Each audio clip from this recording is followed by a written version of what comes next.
My name is Kevin. I'm from London, UK. I'm really happy to take my new voice.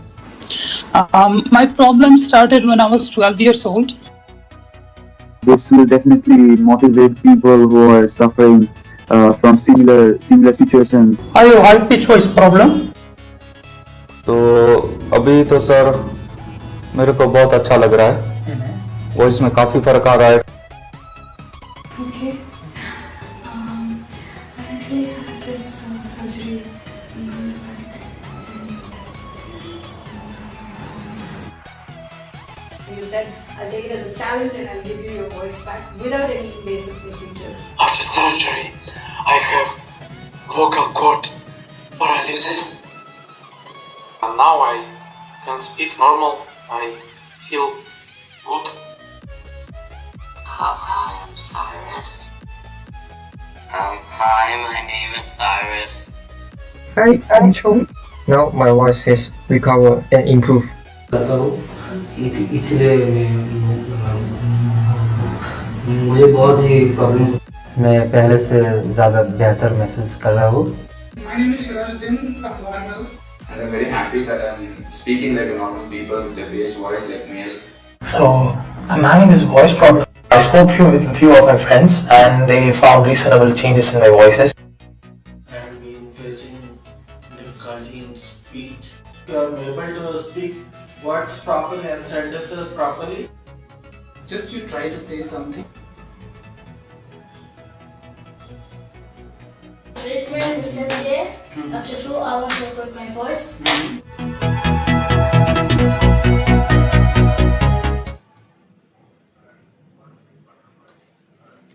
Hello friends, welcome to our YouTube channel SLP Sanjay Kumar Voice Therapist.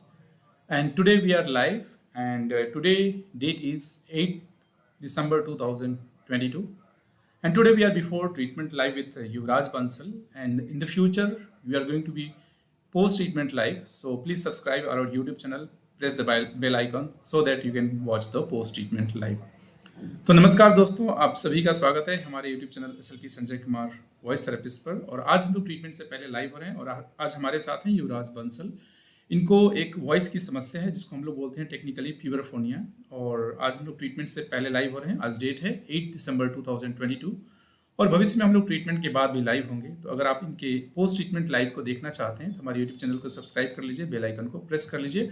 और ये बैंगलोर में नहीं है क्योंकि हमारा centre तो बैंगलोर में है और ये दूसरे जगह रहते हैं, वो खुद बताएंगे. तो इनका हम सारा ट्रीटमेंट ऑनलाइन स्पीच थेरेपी के माध्यम से करेंगे. और इस लाइव में हम जिन बिंदुओं पर चर्चा करने जा रहे हैं उसके बारे में मैं एक छोटा सा इंट्रोडक्शन दे देना चाहूँगा. पहले होगा introduction about me, our centre, our YouTube channel, and then you will be listening the Yuvraj pre treatment voice. Treatment से पहले की वॉइस आप सुनेंगे और फिर हम चर्चा करेंगे स्पीच थेरेपी स्टार्ट करने से पहले किन बातों के बारे में जानकारी जुटानी चाहिए. What are the information you should collect before starting the speech therapy services and kind of services we provide at our centre. And then will be talking about Puberphonia, signs, symptom, cause and treatment.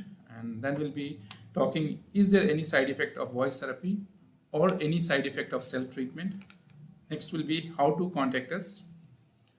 Then we'll be talking on how do we have accommodation facilities at our center. And then I'll be talking, do we treat puberphonia by voice therapy first or by surgery first and then voice therapy? So I'll be discussing those issues. And then we'll be talking on do we have any branch of our center. Next will be cost and duration of treatment for voice and speech disorder. And then I'll be talking tips to keep your voice healthy. Next will be how do we treat international patient online or offline. तो हम international patient को online या offline treatment करते हैं, कैसे करते हैं. And is saying 1, 2, 3 or saying in new voice is the stage of treatment or the end of the treatment. Is voice therapy result is permanent or is there a chance of relapse after the voice therapy for such problem what the Yuvraj is having, and he's with us. And next will be effect of food and drink on voice. And then will be announcement of next batch for group therapy, because at our center we give group therapy session also for certain communication disorders. So for that next date when will be for the group therapy I'll be announcing in this live. And after that we'll be talking about who are good candidate for the voice therapy. And next will be is all high-pitched voice or female voice in male is puberphonia. And then we'll be talking about online facilities for communication disorder at our center. So these are the points we are going to talk. So first, introduction about me. So as I told, my name is Sanjay Kumar. By profession, I'm a speech language pathologist and audiologist, and I have studied from AIIMS, Delhi. I did my Bachelor of Science honors in speech and hearing from All India Institute of Medical Science, New Delhi, and I did my Master of Science in Speech Language Pathology from the University of Mysore. By profession, I'm a speech language pathologist and audiologist, but my area of interest is treating voice disorder. And our center name is Sanjay Speech Hearing and Rehabilitation Center, that is located in Bangalore. And by Bangalore International Airport, you can reach within 30 minutes drive, and you can also reach from the Bangalore main railway station in 30 minutes by drive. And we started our Sanjay Speech Hearing and Rehabilitation Center in Bangalore in the year 2010. And at the same time, we also started our YouTube channel SLP Sanjay Kumar Voice Therapist. And from that time, we are creating awareness about the non-surgical management of communication disorder. And next is you will be listening the patient voice before the treatment. So Yuvraj, yes, now it's your turn. So please tell us why exactly, why you contacted us, what are the challenges you are facing, and why you decided to take online treatment. मेरे को करीब एक साल से प्यूबरफोनिया और high pitch voice की problem है, और मेरे को बिल्कुल भी मतलब तेज नहीं बोला जाता और चिल्लाया नहीं जाता। और मेरे को लगा कि शुरू में तो लगा था कि वॉइस चेंज हो रही है इसलिए हो रहा है, और फिर काफी दिनों बाद फिर मेरे को थोड़ा डाउट हुआ तो मैंने यूट्यूब पे सर्च करा, फिर मेरे को सर का चैनल मिला,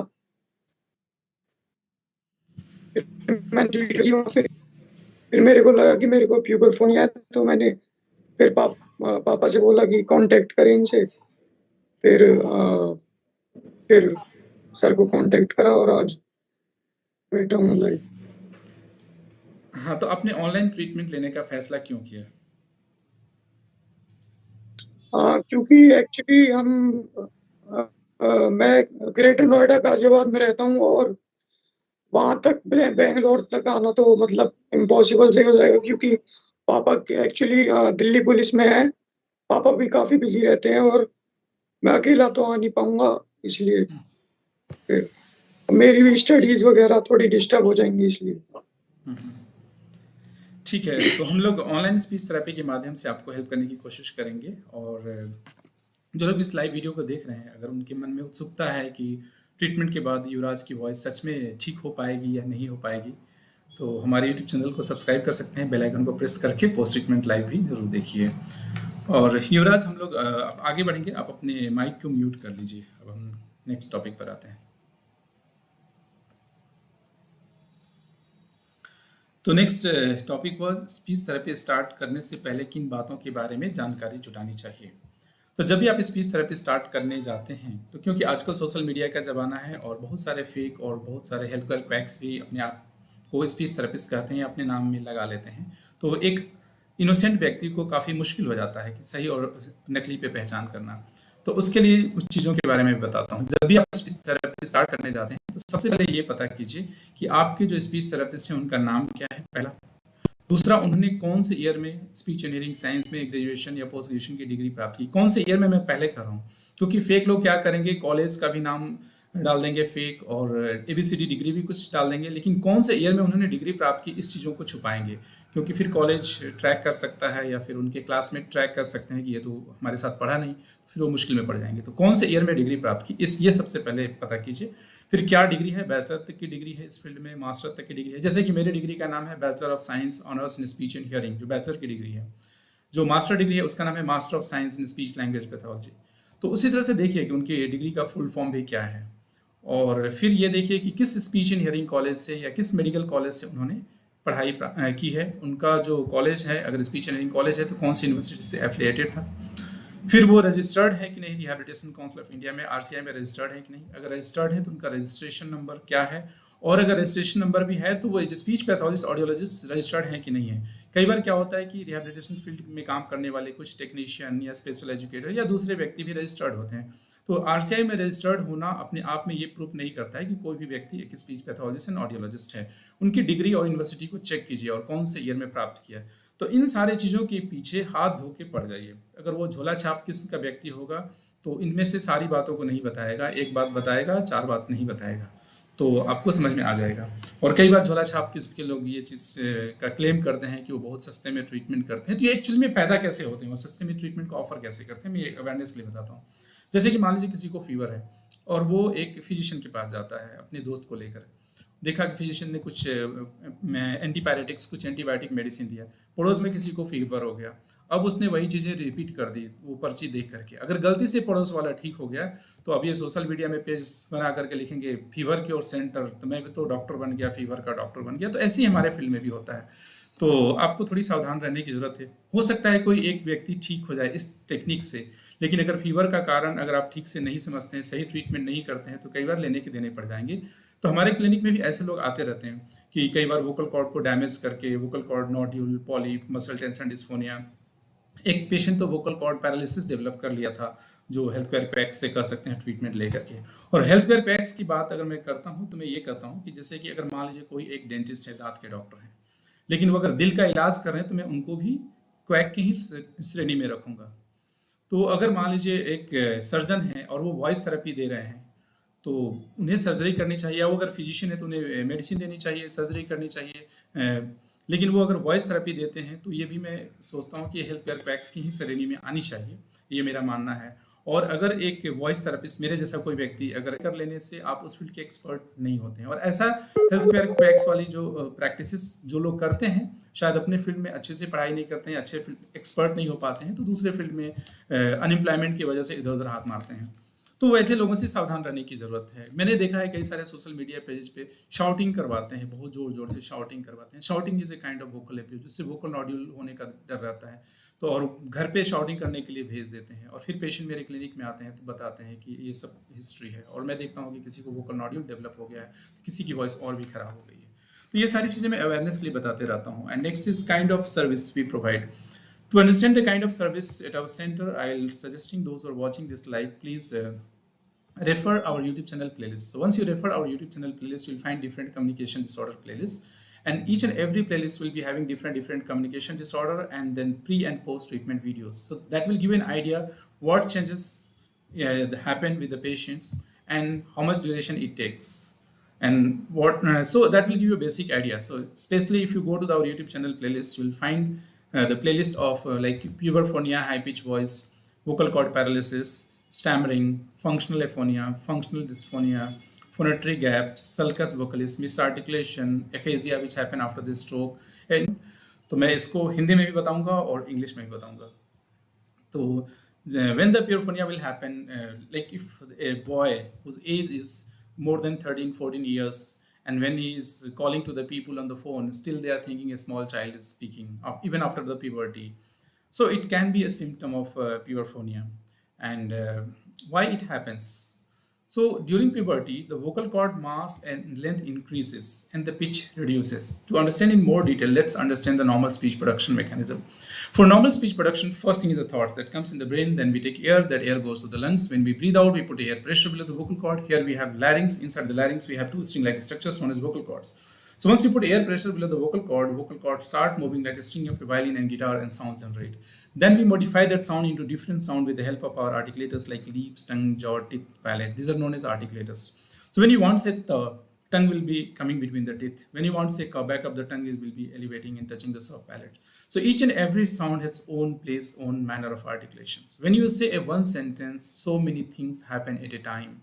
Thoughts come, we take breath, we put air pressure below the vocal cords move, sounds generate, we modify that sound to different sound. In one sentence, there are so many words, in each word there are so many sound, each sound's own place, own manner of articulation.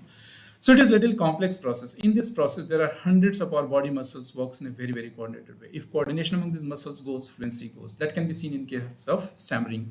If place of articulation is wrong, manner of articulation is wrong, there will be pronunciation problem. For example, for the production, tongue should come between the teeth, and the person is putting the tongue somewhere else, there will be pronunciation problem, and that will be sometimes related with the hearing impairment also. So we do hearing testing if needed here. We put the hearing aid machine also. So I was talking about the normal speech production mechanism. Let's discuss about this specifically, why the puberphonia happens. So as I told, here we have larynx. Inside the larynx, we have two string-like structures known as vocal cords.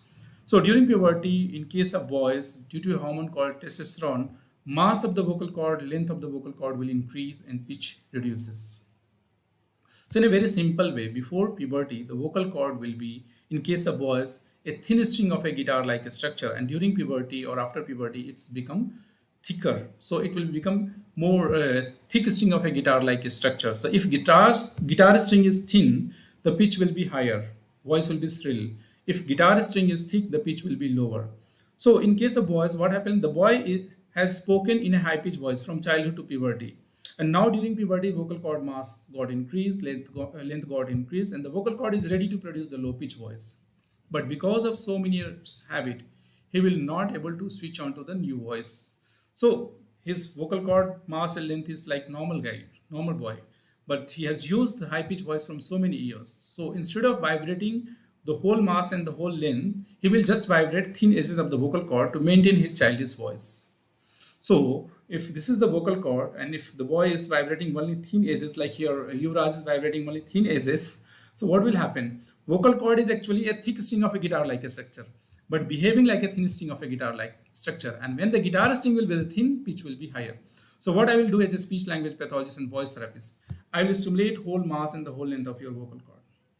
So if I stimulate whole mass and the whole length of the vocal cord, instead of vibrating the thin edges, will start whole mass and the whole length to vibrate. So it means the vocal cord earlier it was behaving like a thin string of a guitar-like structure, which will start behaving like a thick string of a guitar-like structure. So this is the biophysics behind that. तो बहुत ही simple way में ये कर सकते हैं कि puberty के दौरान लड़का होता है हमारे वोकल कॉर्ड्स पे, तो यहाँ लैरिंग्स है, लैरिंग्स के अंदर में वोकल कॉर्ड्स होती हैं, दो तार की तरह स्ट्रक्चर होती हैं, तो वोकल कॉर्ड का मास और लेंथ इंक्रीज होता है। तो प्यूबर्टी से पहले जो आवाज़ की तारें जिसको हम लोग वोकल कॉर्ड बोलते हैं वो एक पतली तार होती है, लेकिन प्यूबर्टी के दौरान टेस्टोस्टेरोन हार्मोन की वजह से वो एक मोटी तार हो जाती है, तो आवाज़ जनरली मोटी आती है सामान्य लोगों में। लेकिन जिनको प्यूबरफोनिया होती है उनके केस में क्या हुआ, आवाज़ की तारें तो मोटी हो गई लेकिन वो नई आवाज़ पे स्विच नहीं कर पाते हैं। क्यों नहीं कर पाते हैं? क्योंकि उन्होंने बहुत सालों से एक पतली आवाज़ यूज़ की है, तो अपनी पतली आवाज़ को वो जारी रखना चाहते हैं। कह सकते हैं रीज़न थोड़ा बहुत साइकोलॉजिकल होगा। तो वो क्या करने लगते हैं कि पूरे वोकल कॉर्ड को वाइब्रेट ना करा के उसके थिन एजेस को वाइब्रेट कराते हैं। तो जब वोकल कॉर्ड के थिन एजेस को वाइब्रेट कराएंगे तो वोकल कॉर्ड जो एक मोटी तार की तरह स्ट्रक्चर है बिहेव करने लगती है एक पतली तार की तरह की स्ट्रक्चर। जब आवाज़ की तारें पतली होंगी तो आवाज़ आएगी पतली, तो जो आपके साथ हो रहा है युवराज। तो हम एज ए वॉइस थेरेपिस्ट क्या करेंगे, आपके पूरे वोकल कॉर्ड के मास लेंथ को स्टिमुलेट कर देंगे। We will stimulate whole mass and the whole length of the vocal cord with a certain vocal exercise known as voice therapy or speech therapy we can say, and we'll be doing all this activity through online, so we can say it by online speech therapy or online voice therapy we'll be treating this problem। और biophysics बड़ा ही इसका simple है, ठीक है। और मैं उम्मीद करता हूँ कि आपकी वॉइस भी एक मैस्कुलिन वॉइस होगी आफ्टर ट्रीटमेंट। और देखते हैं कितनी चेंजेस होती हैं। जिनको भी हो सकता है हमारे यूट्यूब चैनल को सब्सक्राइब करके बेल आइकन को प्रेस कर लीजिए, जानने को सकता है। तो ये था हमारा puberphonia signs symptom cause treatment, तो इस पर हमने चर्चा की। और नेक्स्ट है is there any side effect of voice therapy. तो अगर आप वॉइस थेरेपी एक सर्टिफाइड प्रोफेशनल से लेते हैं जो कि इस फील्ड में पढ़ाई किए हैं और वॉइस डिसऑर्डर के ट्रीटमेंट में ट्रेंड हैं, तो कोई साइड इफेक्ट नहीं है। लेकिन अगर आप एक झोला छाप किस्म के लोगों से लेते हैं, जैसे कि किसी के डॉक्टर, ऐसे डॉक्टर जो दूसरों का पर्ची पढ़ के बनते हैं या दूसरों की एक्टिविटी को देख के तो उनकी आधी अधूरी नॉलेज वालों से अगर लेंगे तो साइड इफेक्ट है। क्योंकि मैंने देखा है कई सारे ऐसे पेशेंट्स आते हैं जो कि वोकल एब्यूज़ की हिस्ट्री वाले, जिनको vocal cord nodule, muscle tension dysphonia, phonatory gap develop हो जाते हैं। तो जब भी आप वॉइस थेरेपी या स्पीच थेरेपी लीजिए तो एक सर्टिफाइड प्रोफेशनल से लीजिए। और सर्टिफाइड प्रोफेशनल समझने के लिए उनकी कॉलेज डिग्री, कौन सी ईयर में डिग्री प्राप्त की, रिहेबिलिटेशन काउंसिल ऑफ इंडिया में रजिस्टर्ड है कि स्पीच पैथोलॉजिस्ट, ऑडियोलॉजिस्ट, ये सारे चीज़ों को अच्छे से कंगाल के आप थेरेपी ले सकते हैं। और सेल्फ ट्रीटमेंट्स का कोई साइड इफेक्ट है कि नहीं? बिल्कुल साइड इफेक्ट है। अगर सेल्फ ट्रीटमेंट कंटिन्यूसली आप करते हैं विदाउट सुपरविजन और गलती से आपने ये पता कर लिया कि एक्सरसाइज तो सही पता कर लिया, लेकिन एक्सरसाइज को कैसे करना है कोई सुपरवाइज करने वाला नहीं होगा, तो लंबे समय तक भले ही वो सही एक्सरसाइज हो लेकिन गलत तरीके से अगर आप करते हैं तो वो वोकल कॉर्ड को डैमेज कर सकता है और वॉइस आपकी हॉर्स हो जाएगी, फटने लगेगी, ये सारे प्रॉब्लम्स हो सकते हैं। तो हमेशा ट्रीटमेंट लीजिए एक सही प्रोफेशनल से। एंड नेक्स्ट है हाउ टू कॉन्टेक्ट अस। तो हमसे कांटेक्ट करने के लिए it's very easy to contact us. Please refer any of our videos, description you will find our website, click the website and then reach me. You can click and you will find our email ID and on the Google map where is clinic situated and our contact number, all the details. And next is, do we have accommodation facilities at our center? So our center is not a hospital, it is a clinic. So we don't have accommodation facilities, but our team will be guiding you about available paying guests around our clinic or hotels. So our team will be helping you. Next is, first you should try voice therapy, or first you should try thyroplasty or surgery for the puberphonia treatment. So my suggestion is, first you should try voice therapy or speech therapy. The reason is, if you are going for the surgery also, after surgery you have to take the voice therapy, because surgery is incomplete without the voice therapy. Then why you should not try first voice therapy? So first you should try voice therapy. That is my suggestion. And do we have any branch of our center? So till now we don't have any branch. Our center is in only one center. Name is Sanjay Speech Hearing and Rehabilitation Center, and it is located in Bangalore. And next is cost and duration of treatment for voice and speech disorders. So that varies, it depends upon the communication disorder. So for that, I'll be suggesting those who are planning to join our center, please call us for perceptual evaluation. After the perceptual evaluation, we'll be guiding you. And sometimes we suggest certain tests like stroboscopy. After seeing the test result, we'll be commenting on the treatment duration, treatment cost, etc. And sometime without the laryngoscopy test, only after listening the voice only, we decided, okay, this can be a problem and expected duration can be this much. So for all the patients, we don't suggest a certain test. Sometimes only just perceptual evaluation, only by listening on the phone call. And next is tips to keep your voice healthy. So that is going to help for everyone. Either you have a communication disorder or if you don't have. To keep your voice healthy, drink plenty of water, and that water should be room temperature. Water is a very lubricant, very good lubricant. तो पानी एक बहुत ही अच्छा lubricant है आपकी voice और vocal cords के लिए. पानी खूब पीजिए, 10 से 12 ग्लास एक दिन में पानी पीजिए, और रूम टेम्परेचर वाली पानी पी सकते हैं. और अवॉइड फ्रीक्वेंट थ्रोट क्लियरिंग, बार बार ऐसे नहीं करना है. बार बार अगर ऐसे करते हैं तो वोकल कॉर्ड्स में फ्रिक्शन होता है और वोकल कॉर्ड डैमेज होने का डर रहता है. अवॉइड स्मोकिंग, सिगरेट या बीड़ी ये सब नहीं पीना चाहिए. उसको पीने से क्या होता है, वोकल कॉर्ड में पॉलिप डेवलप हो जाती है. बैकग्राउंड नॉइज ज़्यादा हो, when the background noise is very high, then you should not speak too much, because you need to put a lot of stress on the vocal cord, and that stress continuously if you are putting, that may damage your voice and the vocal cords. And if you have any kind of voice problem for more than 2 weeks, so please consult the expert to know the reason why it is. And jogging, walking, doing physical exercise will increase your stamina, and that will also support your voice and communication. So these are the few things if you will apply, that is going to help you a lot, and you can keep your voice healthy for a long time. And if you are a professional voice users like teacher, and if classroom is big, so ask your administration to provide the amplification device, because to make your voice to reach to the last bench of the student, you need to put always the stress on the vocal cord, and if you are putting those kind of stress for long duration, it may damage your voice and the vocal cord, and maybe vocal nodule will develop. And if you are a professional singer, so try to sing in your own style instead of copying somebody else's style. So if you are copying somebody's style, so there will be stress on the vocal cord. So avoid to do the mimicry of certain singers and then singing. So these are the things, if you apply, you can keep your voice healthy for long duration. So ये हो गया tips to keep your voice healthy. And next is, how do we treat international patient, online or offline? So our international patients will be treated by online and offline, both the method, but who will be the client for online treatment? After the perceptual evaluation and sometime after the stroboscopy result we decided. And next is saying 1, 2, 3 or saying in new voice is the stage of treatment or end of the treatment. I have seen some videos in the social media. I have seen that patient is saying in high pitch voice, in the next video is saying in the low pitch voice. So this is not the end of the treatment, it is the stage of treatment.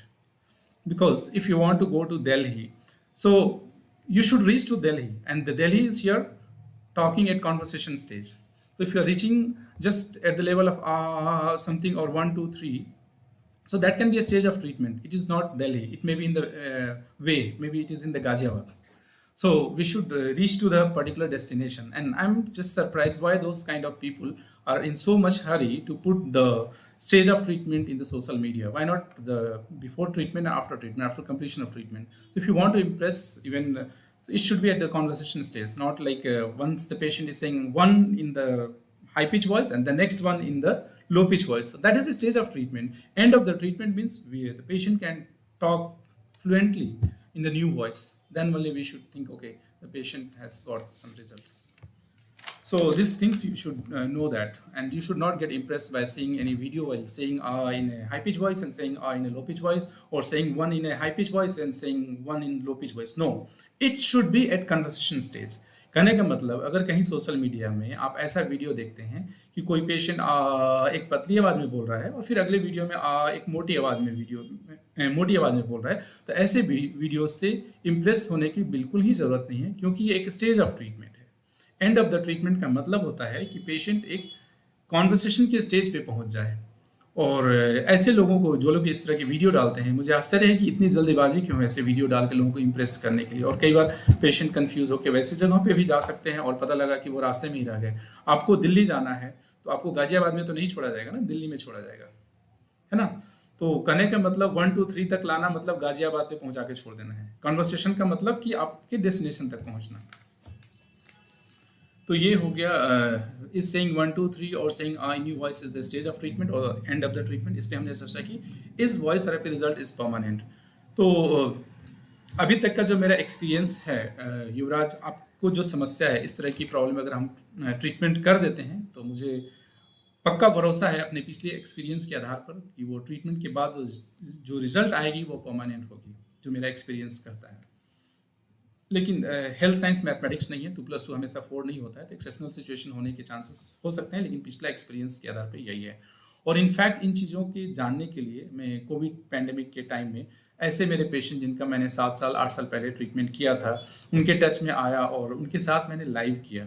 और उस live में उन्होंने अपने experience share किए हैं कि even 7 years after 8 years after treatment उनकी voice कैसी है। तो जिन लोगों को भी ये डर लगता है कि कहीं ट्रीटमेंट के बाद रिलैप्स हो जाएगा या ट्रीटमेंट के बाद रिलैप्स होता है कि नहीं, इसके बारे में डिटेल में जानना है, तो मैं अपने कमेंट बॉक्स में या वीडियो के डिस्क्रिप्शन में एक वीडियो रिकमेंड करता हूँ 35 मिनट्स वीडियो करके। तो उस वीडियो को देखिए और उसके डिस्क्रिप्शन में जाइए। तो वैसे बहुत सारे पेशेंट का, मोर देन 10 पेशेंट का हमने लाइव किया था, जिनका 7-8 साल पहले ट्रीटमेंट किया था। तो उस लाइव को देखिए तो आपको पिक्चर क्लियर हो जाएगा और डर खत्म हो जाएगा। तो इस voice therapy result is permanent और नॉट। तो इस केस में हाँ, एक ऐसा कम्युनिकेशन डिसऑर्डर है, जैसे कि उसको टेक्निकली यहाँ पे आपको नहीं है, लेकिन अवेयरनेस के लिए बताता हूँ, स्पास्मोडिक डिस्फोनिया बोलते हैं, और एक स्पीच डिसऑर्डर होता है जिसमें स्टैमरिंग बोलते हैं, हकलाने की समस्या। वैसे केसेस में हम ट्रीटमेंट के बाद, हमने स्पीच थेरेपी के बाद अपने क्लिनिक में किसी पेशेंट में रिलैप्स देखा है, लेकिन सारे कम्युनिकेशन डिसऑर्डर में रिलैप्स नहीं होता है। स्पेशली पतली आवाज़ पुबरफोनिया में तो मैंने रिलैप्स अब तक नहीं देखे हैं। एक बार ट्रीटमेंट किया तो हमारे क्लिनिक में, तो अब तक हमने देखा है कि वॉइस स्टेबल रहती है। इनफैक्ट वोकल कॉर्ड पैरालिसिस में भी हमने एक बार ट्रीटमेंट किया, तब तक एक्सपीरियंस यही है कि अगर पेशेंट की बॉडी रिस्पॉन्ड करती है वॉइस थेरेपी पे तो वो स्टेबल ही रहता है आफ्टर ट्रीटमेंट। तो इस voice therapy result is permanent. इस पर हमने बात की effect of food and drink on voice. तो बहुत ज़्यादा ठंडा या बहुत ज़्यादा गर्म चीज़ वॉइस के लिए अच्छी नहीं है, तो उसको अवॉइड करना चाहिए अगर आप प्रोफेशनल वॉइस यूज़र हैं। और रात का खाना और सोने के बीच में 1.5 से 2 घंटे का गैप रखिए। So after dinner you should have at least 1.5 hour to 2 hour gap, because after immediately dinner you are going to sleep, then the acid which will be formed for digestion of the food will accumulated in the throat areas and that may damage the voice or vocal cord. कभी कभी तुरंत खा के सोने से एक problem हो जाती है जिसको बोलते हैं GERD, गैस्ट्रोइसोफेजियल रिफ्लक्स डिसऑर्डर। तो उससे वॉइस और वोकल कॉर्ड भी डैमेज हो सकती है, तो तुरंत खा करके सोना नहीं चाहिए। तो ये रहा। और नेक्स्ट था announcement of next batch of group therapy. तो हम अपने क्लिनिक में ग्रुप में भी पेशेंट बुलाते हैं। एक 8 days का ग्रुप होता है जो कि कुछ कम्युनिकेशन डिसऑर्डर के लिए है। जब हम पहले परसेप्चुअल एवोल्यूशन करके हम डिसाइड करते हैं कि वो ग्रुप थेरेपी के लिए सुटेबल है कि नहीं है। तो उसका जो डेट है मैं अनाउंसमेंट अभी कर देता हूँ ताकि लोग टिकट वगैरह लेना हो तो ईजी रहेगा। वो होगा 18 दिसंबर 2022 को। तो जो नेक्स्ट ग्रुप थेरेपी सेशन का डेट हमने डिसाइड किया है वो है 18 दिसंबर 2022। हमारी टीम आपको गाइड करेगी जब हमें कॉल करेंगे, और हमारा कॉन्टैक्ट डिटेल्स इस लाइव वीडियो के डिस्क्रिप्शन में मिल जाएगा। और नेक्स्ट है who are good candidate for the voice therapy. तो मैंने जो अनुभव किया है, और इवन हमारे टेक्स्ट बुक में भी लिखा हुआ है कि सारे लोग वॉइस थेरेपी के कैंडिडेट नहीं होते हैं। पहली बात ये कि पेशेंट को पता होना चाहिए कि उसको प्रॉब्लम है। दूसरी बात, उसको मोटिवेशन होना चाहिए कि उसको हेल्प चाहिए, और उसको अपने थेरेपिस्ट पे भरोसा भी होना चाहिए। मैं अपने सारे पेशेंट जो यहाँ पे आने वाले हैं उनको अपने वीडियो के माध्यम से मैसेज देना चाहता हूँ, जो फ्यूचर में प्लान कर रहे हैं, कि अगर if you are thinking after coming to our centre your money and the time will be wasted, then you are right. कहने का मतलब ये हुआ कि अगर आप पहले से ही सोच रहे हैं कि मैं Sanjay speech in hearing and rehabilitation centre में जाऊँगा तो मेरा टाइम और पैसा दोनों खराब होने वाला है, तो आप बिल्कुल सही सोच रहे हैं। अगर आप ये सोच रहे हैं कि वहाँ जाके मुझे कुछ फ़ायदा होगा, तो भी आप बिल्कुल सही सोच रहे हैं। तो जिनको भी कॉन्फिडेंस नहीं है, मोटिवेशन नहीं है, तो मैं उनको ये कहना चाहूँगा कि अपनी कॉन्फिडेंस, मोटिवेशन को इस लेवल पे ले आइए या उस कन्फ्यूजन के स्टेज से बाहर होइए, फिर आप हमसे सर्विस लीजिए, तो फिर आपको मज़ा आएगा। और तो we spoke, who are good candidate for voice therapy, and next is all high pitch voice or female voice in male is puberphonia। तो नहीं जी, सारे वॉइस जो पतली आवाज़ होती है प्यूरफोनिया नहीं होती है। प्यूरफोनिया या पतली आवाज़ जो है कभी कभी सल्कस वोकलिस्ट में भी देखी जाती है, जैसे कि वोकल कॉर्ड को प्रकृति ने पतली दिया है। मसल टेंशन डिस्फोनिया में भी हमने पतली आवाज़ देखा है, हमने फोनेटरी गैप में भी पतली आवाज़ देखा है। तो पतली आवाज़ के कारण को समझना बहुत ही इंपॉर्टेंट है। और कुछ रेयर केसेस में हार्मोनल इश्यूज, टेस्टोस्टेरोन हार्मोन की वजह से भी पतली आवाज़ हो सकती है। तो आप जब एक सर्टिफाइड प्रोफेशनल से मिलेंगे तभी आपको समझ में आएगा कि कारण क्या है, और इसके अकॉर्डिंगली हम लोग ट्रीटमेंट प्रोवाइड करते हैं। अब कोई दूसरे का पर्चा देख के जो डॉक्टर बन जाते हैं, पड़ोसी का इलाज कर देते हैं और फिर सोशल मीडिया में वीडियो डालते हैं, तो वैसे लोगों को सबको लगेगा कि सारे वॉइस की प्रॉब्लम पतली आवाज़ प्यूरफोनिया ही है। तो ऐसे लोगों से थोड़ा सा सावधान रहने की ज़रूरत है, मैं बार बार बताते रहता हूँ। तो एक प्रोफेशनल से ही आप हेल्प लेनी चाहिए। और work on good candidate for the voice therapy, ये हो गया, इज ऑल हाई पिच। और नेक्स्ट है online facilities for communication disorder at our centre. तो बहुत सारे क्वेश्चंस आते हैं हमारे कमेंट बॉक्स में, सर हमको एक्स प्रॉब्लम है, वाई प्रॉब्लम है, जेड प्रॉब्लम है, आप ऑनलाइन ट्रीट कर देंगे क्या? तो सारे कम्युनिकेशन डिसऑर्डर के लिए हमारे पास जो है ट्रीटमेंट की फैसिलिटीज़ नहीं है। We don't have for all communication disorder to treat by online method, by online speech therapy और online voice therapy. To decide who are good candidate for online voice therapy, we do the perceptual evaluation. After listening the patient voice, we decide he can be a good candidate for online speech therapy or offline or any of the method. So these are the things I wanted to share. Those who are watching, and at the end, I will be again saying, Yuvraj, please tell us again what exactly problem you had, why you contacted us. If you can speak in English also, it will be fine. I have a problem of puberphonia and I contacted sir because of the puberphonia and I was not liking it. I also cannot speak loud, which is very bad, and I feel very sad after I come home after school. क्योंकि school में तेज बोलना होता है, class में काफी शोर होता है, तो उस वजह से भी, और काफी ज्यादा टूटती है आवाज जब तेज बोलने की कोशिश करता हूँ। ठीक है, माइक को म्यूट कर लीजिए, माइक को म्यूट कर लीजिए। तो thank you all for joining us and watching us. और अब मैं क्वेश्चन पढ़ पाऊंगा जो लोग भी इस लाइव को देख रहे हैं, और मैं उस पर अब आऊँगा। तो एक है राज खान, लिखते हैं हाय सर, हाय राज खान। और मनोज रावरिया लिखते हैं हाय, हाय मनोज रावरिया। मनोज लिखते हैं सर हिंदी में बोलिए, तो मैं हिंदी इंग्लिश दोनों में मिक्स करके बोला हूँ। होप मनोज आप सुन पाए होंगे हिंदी इंग्लिश दोनों वाला।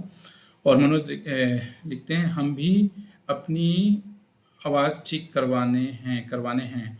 तो मनोज जी आप हमें कॉल कीजिए, आपकी आवाज़ को सुनेंगे, समझेंगे, फिर कमेंट करेंगे कि हम हेल्प कर पाएंगे या नहीं कर पाएंगे, ऑनलाइन हेल्प करेंगे, ऑफलाइन हेल्प करेंगे, या फिर कुछ टेस्ट के लिए ज़रूरत है आपको, या फिर ट्रीटमेंट ड्यूरेशन, ट्रीटमेंट कॉस्ट क्या होगा, इस पर हम चर्चा कर पाएंगे और आपको इन्फॉर्म कर पाएंगे। फिर नेक्स्ट लिखते हैं Shiv Kumar Rajput, high pitch voice का कितने रुपीज़ लगता है? तो शिव कुमार राजपूत जी, अलग अलग कम्युनिकेशन डिसऑर्डर में ट्रीटमेंट ड्यूरेशन कॉस्ट वेरी करता है, तो आप हमें कॉल कीजिए, आपकी आवाज़ सुनेंगे, समझेंगे, फिर हम आपको गाइड कर पाएंगे ट्रीटमेंट कॉस्ट और ड्यूरेशन के बारे में।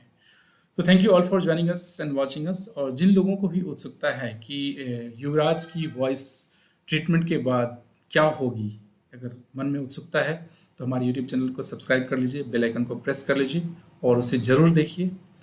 Thank you all for joining us and watching us. Thank you all, love you all. इस लाइव को हम लोग अब स्टॉप करेंगे, और मैं एक बार और देख लेता हूँ, कुछ क्वेश्चन हैं, छूट गया हो तो फिर हम देख लेते हैं। मुझे लगता है कि मैंने क्वेश्चन का आंसर किया, क्योंकि स्टार्टिंग में ही सारे क्वेश्चन हमने इंक्लूड कर लिए थे। तो थैंक यू सो मच, और थैंक यू युवराज कि आप लाइव हुए। ट्रीटमेंट से पहले आज हम लोग लाइव हुए, आपने मेरा साथ दिया। और मेरी जो मिशन है पूरी दुनिया में कम्युनिकेशन डिसऑर्डर के बारे में, नॉन सर्जिकल मैनेजमेंट जो भी अवेलेबल है उसके बारे में अवेयरनेस क्रिएट करना, उसमें आपने साथ दिया। Thank you so much.